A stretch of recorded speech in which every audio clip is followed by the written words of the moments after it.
ایک مٹھی بھر خاک برطانوی ادب کا ایک شاہکار ہے جو 20ویں صدی کے لندن کے کھوکھلا پن، معاشرتی بے حسی اور انسانی رشتوں کی ٹوٹ پھوٹ کو طنزیہ انداز میں پیش کرتا ہے۔ اس ناول کے مختلف پیغامات ہیں۔ پہلا ہے انسانی زندگی کی بے ثباتی۔ ناول کا عنوان ہی اس کے سب سے بڑے پیغام کی عکاسی کرتا ہے۔ یہ ٹی ایس ایلیٹ کی نظم سے لیا گیا ہے، جس کا مطلب ہے کہ انسان جس مادی دنیا پر فخر کرتا ہے وہ آخر کار مٹی کے ایک ڈھیر کے سوا کچھ نہیں۔ ٹونی، جو اس ناول کا ہیرو ہے، اپنی پوری زندگی اپنے خاندانی گھر کو بچانے میں لگا دیتا ہے، لیکن انجام کا اسے وہ گھر بھی چھوڑنا پڑتا ہے اور اپنی شناخت بھی۔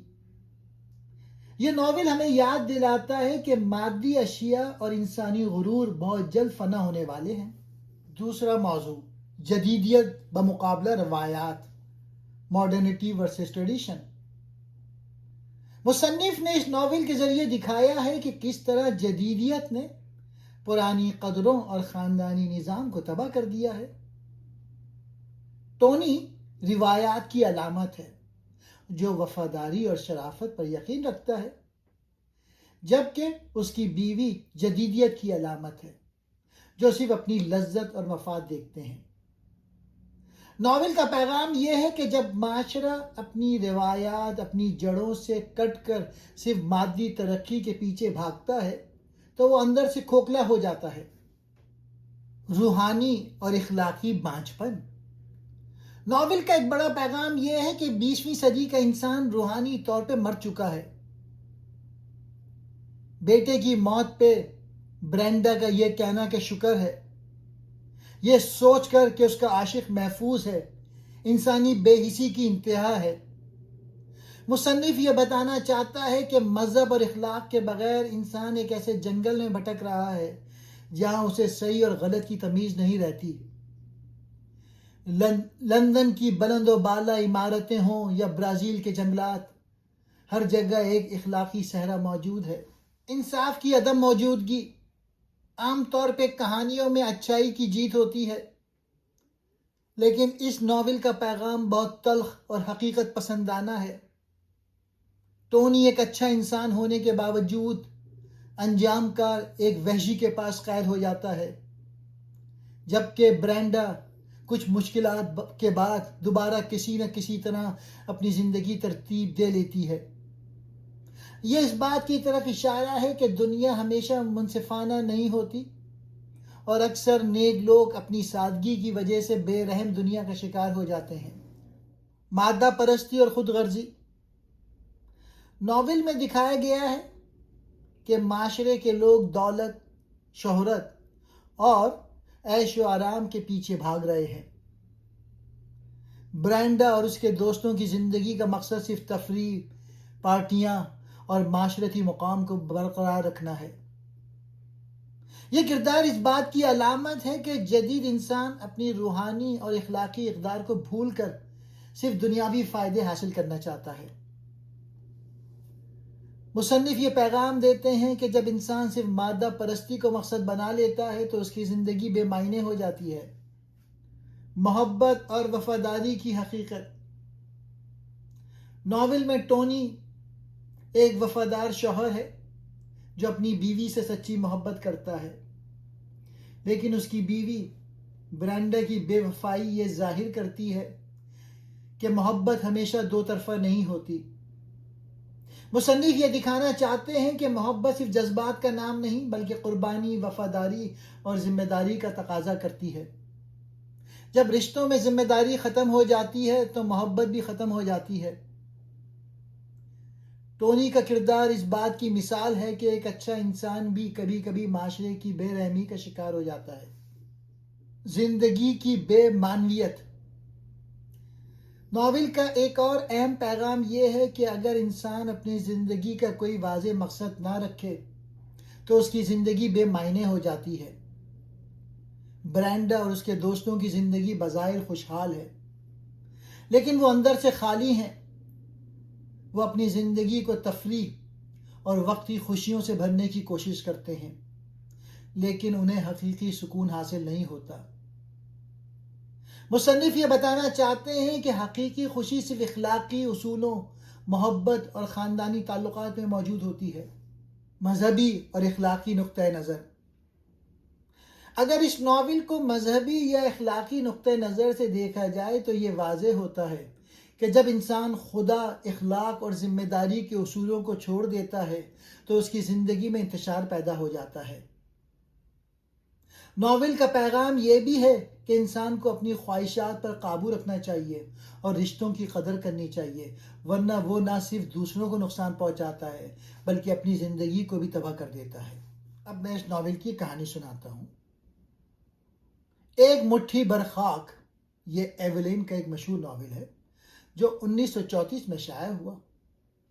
یہ ناول انگریزی اعلیٰ طبقے کی زندگی، شادی کی بے وفائی، روایتی اقدار کے زوال اور جدید دور کے بے معنی زندگی کی طنزیہ تصویر کشی کرتا ہے۔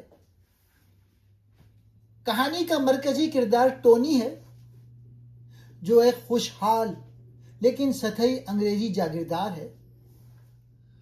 1930 کی دہائی کے انگلینڈ میں ٹونی اپنی بیوی برینڈا اور 8 سالہ بیٹے کے ساتھ ہیٹن نامی ایک جاگیر میں رہتا ہے۔ یہ جاگیر صدیوں سے ٹونی کے خاندان کی ملکیت ہے۔ ٹونی اس جاگیر سے بہت پیار کرتا ہے اور اسے بحال کرنے کے خواب دیکھتا ہے، حالانکہ اس کی مرمت اور عملے پر بہت خرچ آتا ہے۔ ٹونی ایک اچھا، روایتی لیکن کچھ سادہ طبیعت کا آدمی ہے۔ وہ دیہی زندگی، شکاری تقریبات اور خاندانی روایات سے خوش ہے۔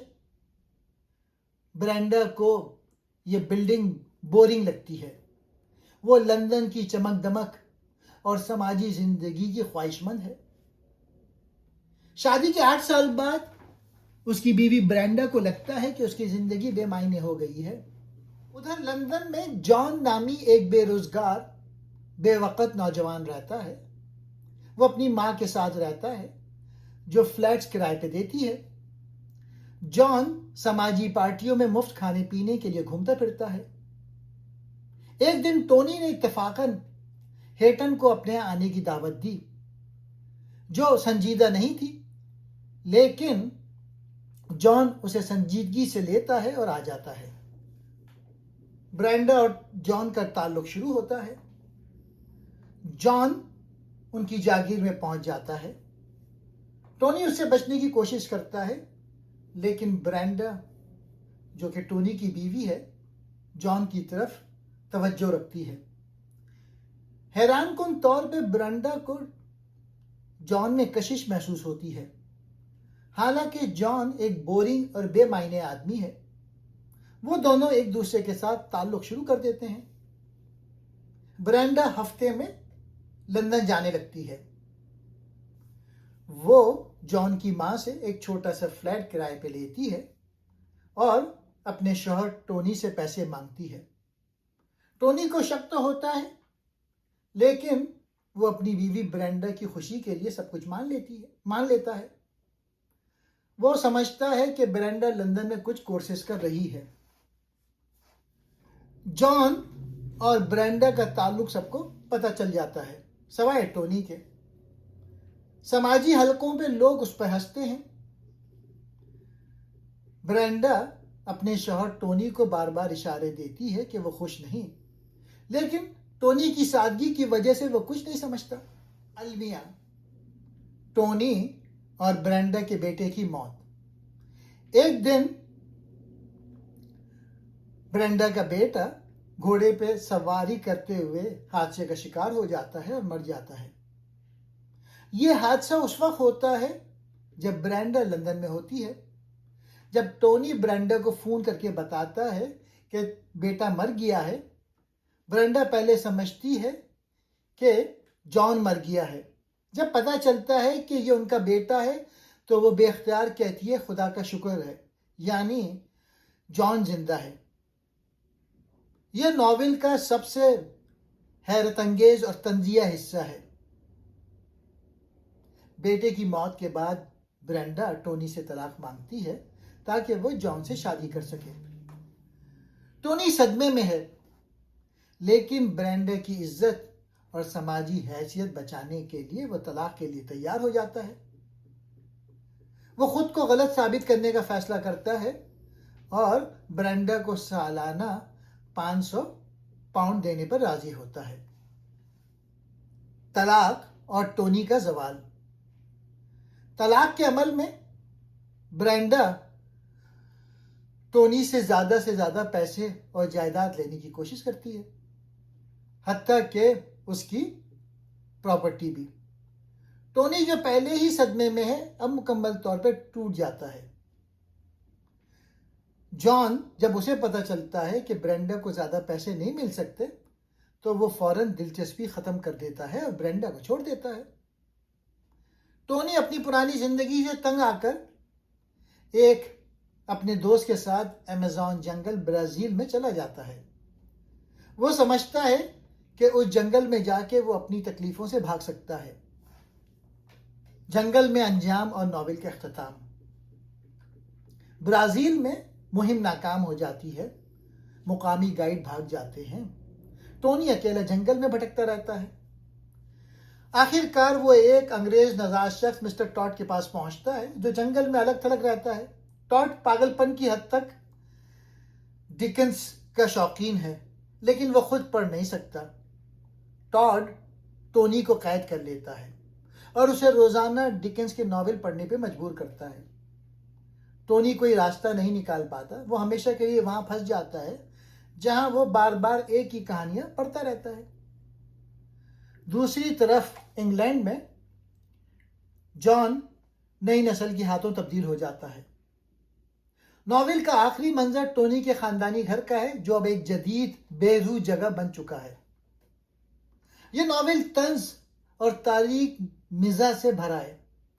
یہ دکھاتا ہے کہ روایتی انگریزی جاگیردارانہ زندگی کس طرح ختم ہو رہی ہے اور جدید سماج کی بے معنی خود غرض اور سطحی زندگی کس طرح غالب آ رہی ہے۔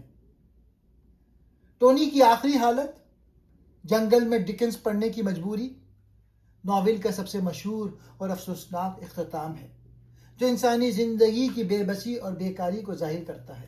اسلامی نقطۂ نظر سے اس کہانی میں مختلف سبق ہیں۔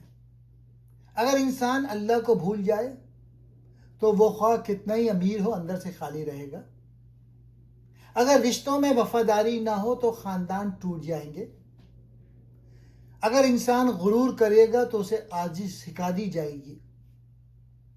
اگر انسان دنیا کو ہی سب کچھ سمجھ لے گا تو آخر کار اس کے ہاتھ بھی مٹھی بھر خاک ہی بچے گی۔